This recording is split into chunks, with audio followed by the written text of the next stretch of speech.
సందర్భంగా వాళ్ళందరికీ కూడా తెలియజేయడం ప్రభుత్వం అధికారులు సంక్రాంతి పండుగ నేపథ్యంలో కలపర్రు టోల్ ప్లాజా వద్ద ప్రజలకు ఎలాంటి ఇబ్బందులు కలగకూడదని దెందులూరు ఎమ్మెల్యే చింతమనేని ప్రభాకర్ అధికారులను ఆదేశించారు.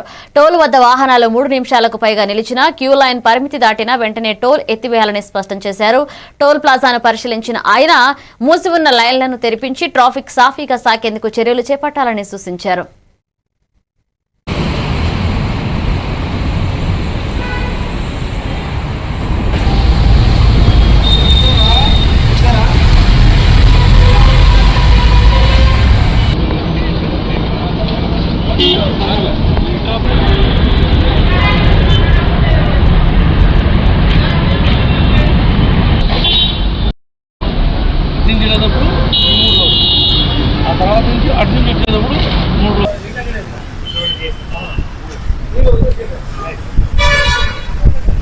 మీ అందరికి కూడా భోగి, సంక్రాంతి, కనుమ, మొక్కనుమ శుభాకాంక్షలు తెలియజేస్తూ, ఏదైతే మన జిల్లాలో ఏలూరు జిల్లాలో కల్పర్రు టోల్ ప్లాజా ఉందో ఇక్కడ ఒక్కొక్క లైన్లో 3 నిమిషాలు కానీ 6 వెహికల్స్ కానీ మరి అడ్డుగా ఉంటే ప్రకారం మీరు సహకరించాలి. కాబట్టి రిక్వెస్ట్ చేయడానికి దగ్గరికి వచ్చి తెలియపరచడం జరిగింది.